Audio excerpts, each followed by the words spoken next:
ಅಕಸ್ಮಾತ್ ತಾಯಿಗೇನಾದರೂ ಈ ವಿಚಾರ, ಈ ಒಂದು ಕಾಂಟ್ರವರ್ಸಿ ಏನಾಯಿತು, ಇದೇನಾದರೂ ಗಮನಕ್ಕೆ ಬಂದಿತ್ತಾ? ಇದ್ದಿದ್ರೆ ಅಕಸ್ಮಾತ್ ಗಮನಕ್ಕೆ ಬಂದಿದ್ರೂ ಏನು ಬುದ್ಧಿ ಮಾತು ಹೇಳಬಹುದಿತ್ತು ಅವರು?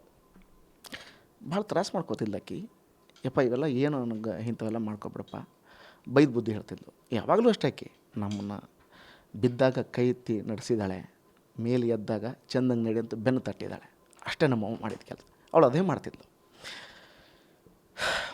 ನಮಗೆ ನಮ್ಮವ್ವ ಅಂದಾಗ ಯಾವಾಗ ನಂಗೆ ನೆನಪಾಗೋದೆ, ನನಗೆ ನನ್ನವ್ವ ಫಲವತ್ತಾದ ಕಪ್ಪು ನೆಲ ಅಂತ ಲಂಕೇಶ್ವರದ ಕವಿತೆ ಯಾವಾಗಲೂ ನಂಗೆ ನೆನಪಾಗೋದು. ಸರಿ, ಇನ್ನು ಮುಂದೆ ಎಷ್ಟು ಅಲರ್ಟ್ ಆಗಿರ್ತೀರಾ ಅಂತ? ಯಾಕಂದರೆ ಕಲಾವಿದರ ಜೀವನ ಅಷ್ಟು ಸುಲಭ ಅಲ್ಲ, ಅದು ಸೋಷಿಯಲ್ ಮೀಡಿಯಾ ಬಂದಾದ ಮೇಲೆ. ಸೊ ಯಾವ ರೀತಿ ಡಿಸಿಷನ್ ತಗೊಂಡಿದ್ದೀರಾ ಅಂತ? ಮೇಡಮ್, ನಾವು ಯಾವಾಗಲೂ ಅಲರ್ಟಾಗಿದ್ದು ಏನು ಮಾಡಿದರೂ ಕೂಡ ಇಂಥದ್ದು ಬಂದಿದೆ ಅಂತಂದರೆ ಬರ್ತದೆ ಅಂದರೆ ಏನು ಮಾಡೋಕ್ಕಾಗತ್ತೆ, ಅದನ್ನು ಫೇಸ್ ಮಾಡಬೇಕು. ಸೊ ಹಾಗಾಗಿ ಇಲ್ಲ ಮೇಡಮ್, ನಾನು ಯಾವಾಗಲೂ ಒಂದು ಮತ್ತೊಬ್ಬರಿಗೆ ನೋವು ಮಾಡದೆ ಮನುಷ್ಯತ್ವ, ಮಾನವೀಯತೆ, ಸರಳತೆಯಿಂದ ಬದುಕಬೇಕಂತ ಪ್ರಯತ್ನ ಪಟ್ಟವನು. ಆ ದಾರಿಯಲ್ಲೇ ನಡೀತೀನಿ. ನಾನು ಇವಾಗಲೂ ಆ ತತ್ವವನ್ನು ನಡೆಸ್ಕೊಂಡು ನನ್ನ ಜೀವನದಲ್ಲಿ ಎಂಥ ಕಷ್ಟ ಬಂದರೂ ಕೂಡ ನಾನು ಹಾಗೇ ಇರೋದು, ಹಾಗೇ ಬದುಕ್ತೀನಿ. ನಾನು ಕೊನೆ ಉಸಿರಿರೋರು ನಾನು ಅದೇ ಬದುಕೋದು, ಹಂಗೆ ಬದುಕೋದು. ಮತ್ತೊಬ್ಬರಿಗೆ ಒಳ್ಳೆಯದನ್ನು ಬಯಸಿ ಒಳ್ಳೆಯ ರೀತಿಯಲ್ಲೇ ನೋಡ್ಕೊಳ್ಳೋದು. ನಾನು ಕೆಡಕ್ಕೆ ಮಾಡಿ ಬದುಕೋ ನಂಗೆ ಆಸಕ್ತಿ ಇಲ್ಲ ಮೇಡಮ್. ಸಂತ್ರಸ್ತೆ ನಿಮ್ಮನ್ನು ಏನಂತ ಕರಿತಿದ್ರು? ಅಂದರೆ ಹೆಸರಿಟ್ಟು ಕರಿತಿದ್ರ, ಅಣ್ಣ ಅನ್ನೋಂಥ ಸ್ಥಾನ ಕೊಟ್ಟಿದ್ರ, ಹೇಗೆ? ಅಪ್ಪಣ್ಣ ಅಂತಿದ್ರು. ನನ್ನ ಹೆಸರಲ್ಲೇ ಇದೆಯಲ್ಲ ಮೇಡಮ್, ಅಪ್ಪ ಅಣ್ಣ ಎರಡೂ ಅಲ್ಲೇ ಇದೆ, ಅಪ್ಪಣ್ಣ ಅಂತಿದ್ರು. ಜೊತೆಗೆ ಇಷ್ಟು ವರ್ಷ ಸಿನಿಮಾ ಜರ್ನಿ ಮಾಡಿ ಕೊನೆಗೂ ಹೀರೋ ಆಗ್ತಾ ಇದ್ದೀರಾ. ಯಾರಿಗೂ ಹೇಳಿಬೇಡಿ ಅನ್ನುವಂತಹ ಟೈಟಲ್, ಅದು ಆ ಟೈಟಲ್ಗೂ ಒಂದು ಇತಿಹಾಸ ಇದೆ ಸರ್, ಅದು ನಿಮಗೂ ಗೊತ್ತಿದೆ. ಸೊ ಏನು ಹಂಚ್ಕೋತೀರಾ ನೀವು ಸಿನಿಮಾ ಬಗ್ಗೆ? ಅದೇ ಮೇಡಮ್, ಮುಂದಿನ ತಿಂಗಳು ನಾನು ಒಂದು ನಾಯಕನಾಗಿ ನಟಿಸಿರುವಂಥ ಚಿತ್ರ, ನಾನು ಮತ್ತು ಇನ್ನೊಬ್ಬ ಚೇತನ್ ಅಂತ ಇಬ್ಬರು ಹೀರೋ ಇದ್ದೀವಿ. ಸೊ ಹಾಗಾಗಿ ಇಬ್ಬರು ಸೇರ್ಕೊಂಡು ಮಾಡಿರುವಂಥ ಒಂದು ಒಳ್ಳೆಯ ಚಿತ್ರ ಬರ್ತಾಯಿದೆ. ಅನಂತ್ನಾಗ್ ಸರ್ ಹಳೆಯ ಟೈಟ್ಲ್, ಅದು ಯಾರಿಗೂ ಹೇಳಬೇಡಿ ಅಂತ. ಆ ಚಿತ್ರವನ್ನು ಮುಂದಿನ ತಿಂಗಳು ಇನ್ನೊಂದು 2-3 ದಿನದಲ್ಲಿ ಅದರ ಪ್ರಚಾರದ ಕೆಲಸಗಳು ಶುರು ಮಾಡ್ತಾರೆ. ಹಾಗಾಗಿ ಅದು ಬರ್ತಾಯಿದೆ. ಅದನ್ನು ಬಿಡುಗಡೆಯ ಸಿದ್ಧತೆಗಳು ಮಾಡ್ಕೋತಾ ಇದ್ದೀವಿ ಮೇಡಮ್. ಅದು ಬಂದಾಗ ದಯವಿಟ್ಟು ಎಲ್ಲರೂ ನೋಡಿ, ಹರಸಿ ಹಾರೈಸಿ ಅಷ್ಟೇ. ನಿಮ್ಮ ಮನೆ ಮಕ್ಕಳಂತೆ ನಮ್ಮನ್ನು ಸಲವರಯ್ಯ ಅಂತ ಕೇಳ್ತೀವಿ ಅಷ್ಟೇ.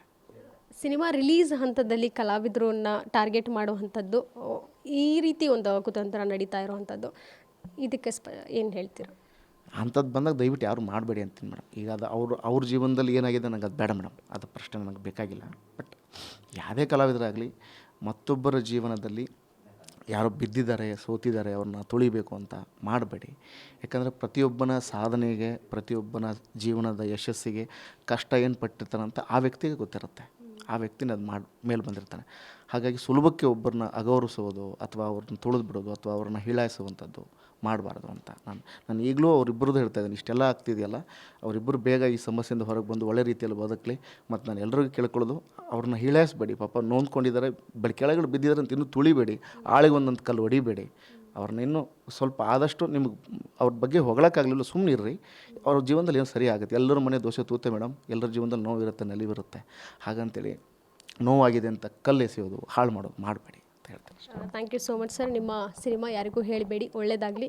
ರಿಲೀಸ್ ಡೇಟ್ ಯಾವಾಗ ಅನ್ನುವಂಥದ್ದು ಅನೌನ್ಸ್ ಮಾಡ್ತೀವಿ ಮೇಡಮ್, ಇನ್ನೊಂದು ಶೀಘ್ರದಲ್ಲೇ ಮಾಡ್ತೀವಿ. ಬಟ್ ನೆಕ್ಸ್ಟ್ ಮಂತಿಗೆ ಖಂಡಿತ ಬರ್ತೀವಿ ಮೇಡಮ್. ಹಾಂ, ಥಿಯೇಟರ್ ಪ್ಲ್ಯಾನ್ ಖಂಡಿತ ಬರ್ತೀವಿ. ಮಾಸಾಗಿ ಬರ್ತೀರಾ, ಹೇಗೆ ಬರ್ತೀರಾ ಮೇಡಮ್? ನಂದು ಸಸ್ಪೆನ್ಸ್ ಥ್ರಿಲ್ಲರ್ ಕಾಮಿಡಿ ಕತೆ. ಹಾಗಾಗಿ ನಾನು ಹೀರೋ ಅನ್ನೋದಕ್ಕಿಂತ ನನ್ನ ಕತೆ ಹೀರೋ, ಅದರಲ್ಲಿ ನಾನೊಬ್ಬ ಪಾತ್ರಧಾರಿ ಅಷ್ಟೇ. ನನ್ನ ಕತೆ ಹೀರೋ ಮೇಡಮ್ ಅಷ್ಟೇ. ಅಂದರೆ ಈ ಸಿನಿಮಾ ರಿಲೀಸ್ ಆದಮೇಲೆ ಒಂದಷ್ಟು ಆಪರ್ಚುನಿಟಿಗಳು ನಿಮ್ಮ ಬಾಗಿಲು ಹುಡ್ಕೊಂಡು ಬರ್ತಾವ, ಇಟ್ಕೋಬೋದಾ ಎಕ್ಸ್ಪೆಕ್ಟೇಷನ್ಸ್? ಭರವಸೆ ಇದೆ ಮೇಡಮ್. ನನಗೆ ಒಂದಿಷ್ಟು ಪಾತ್ರಗಳು ಬರ್ತಾವೆ. ಆ ಪಾತ್ರಗಳು ಬರೋದಕ್ಕಿಂತ ಮುಂಚೆ ಈಗ ಆಲ್ರೆಡಿ ಮಾಡ್ತಿದ್ದೀನಿ. ನಾನು 3-4 ಚಿತ್ರಗಳಲ್ಲಿ ನಾನು ನಟನೆ ಮಾಡ್ತಿದ್ದೀನಿ. ಇವತ್ತು ಈಗ ಮುಗಿಸಿನ ಕೂಡ ನಾನು ಸಿನಿಮಾ ಶೂಟಿಂಗ್ ಹೋಗಬೇಕು. ಹಾಗಾಗಿ ಭರವಸೆ ಇರೋದರಿಂದ, ಕಲಾ ಶಾರದೆ ನಮ್ಮನ್ನು ಕೈ ಹಿಡಿದಿರೋದ್ರಿಂದ, ನನ್ನ ಕೈಯಲ್ಲಿ ಶಕ್ತಿ ಇರೋ ತನಕ, ನನ್ನ ಒಳ್ಳೆಯ ರೀತಿಯಲ್ಲಿ ನಡ್ಕೊಂಡು ಹೋಗುವ ತನಕ ನನಗೆ ಅವಕಾಶಗಳು ಬರ್ತಿರ್ತವೆ. ನಾನು ಅಲ್ಲಿ ತನಕ ಮಾಡ್ತಿರ್ತೀನಿ ಕೆಲಸ. ಇನ್ನು ಮಗಳು ಕೂಡ ಅಪ್ಪನ ಹೀರೋ ಅನ್ನೋವಂಥ ಸಂದರ್ಭ ಬಂತು. ಇಷ್ಟು ದಿನ ಕಲಾವಿದರಾಗಿ ನೋಡಿರ್ತೀವಿ, ಪೈಲ್ವಾನ್ ಸಿನಿಮಾ ಇರ್ಬೋದು, ಒಂದಷ್ಟು ಸಿನಿಮಾಗಳಲ್ಲಿ ಆ್ಯಕ್ಟ್ ಮಾಡಿದ್ದೀರಾ. ಆದರೆ ಇದು ಲೀಡ್ ಮೇಜರ್ ರೋಲ್ನಲ್ಲಿ ಕಾಣಿಸ್ಕೊಳ್ತಾ ಇರೋವಂಥದ್ದು. ಏನು ಹೇಳಿದ್ರು ಮಗಳು? ಏನಾದರೂ ಪೋಸ್ಟರ್ ಇರ್ಬೋದು, ಟೀಸರ್ ಏನಾದರೂ ನೋಡಿದ್ರಾ? ಅದೇ, ಅವಳು ಯಾವಾಗಲೂ ಅಂದರೆ ತನ್ನ ಅಪ್ಪನ ಬಗ್ಗೆ ಅವಳಿಗೆ ಅಗಾಧವಾದ ಗೌರವ ಯಾಕೆ ಬರುತ್ತಂತಂದರೆ, ನಾನು ನನ್ನ ತಾಯಿ ಥರ ಇದ್ದಾಳೆ ಅವಳು ನೋಡೋಕ್ಕೆ. ನಮ್ಮ ಅವ್ವ ಅಂತಿರ್ತೀನಿ ಅವಳು ಯಾವಾಗಲೂ. ನಾನು ಮೊನ್ನೆನೂ ಕೂಡ ಈ ಘಟನೆ ನಡೆದಾಗಲೂ ಕೂಡ ಅವಳ ಮುಂದೆ ಒಂದು ಕೈ ಮುಗಿದೆ ನಾನು, ಯವ್ವ ಸರಿ ಮಾಡು ಅಂತ. ಹಾಗಾಗಿ ಅವಳು ನನ್ನ ಮಗಳು, ನನ್ನ ತಾಯಿ. ಹಾಗಾಗಿ ಅಪ್ಪನ ಯಾವಾಗಲೂ ಎಲ್ಲ ಮಕ್ಕಳು ತಂದೆನ ಹೀರೋ ಅಂತ ನೋಡ್ತಾರೆ. ಹಾಗಾಗಿ ನಾನು ನನ್ನ ಮಗಳಿಗೆ ಈ ಥರದ್ದು ಯಾವುದೋ ಒಂದು ಒಳ್ಳೆ ಸಿನಿಮಾ ಮಾಡಿದಾಗ ಅವಳು ಪ್ರೌಡ್ ಫೀಲ್ ಮಾಡ್ತಾಳೆ, ಹೆಮ್ಮೆಯಿಂದ ನೋಡ್ತಾಳೆ, ಖುಷಿ ಪಡ್ತಾಳೆ, ಚಪ್ಪಾಳೆ ತಡ್ತಾಳೆ. ಅವಳು ಇನ್ನೂ 10 ವರ್ಷದ ಮಗಳು ಅವಳು. ಸೊ ಹಾಗಾಗಿ thank you so much sir.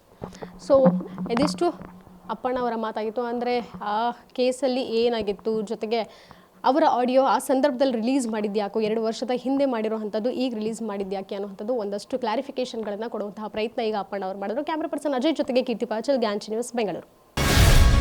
Guarantee news, ಸುದ್ದಿ ಖಚಿತ, ನ್ಯಾಯ ನಿಶ್ಚಿತ.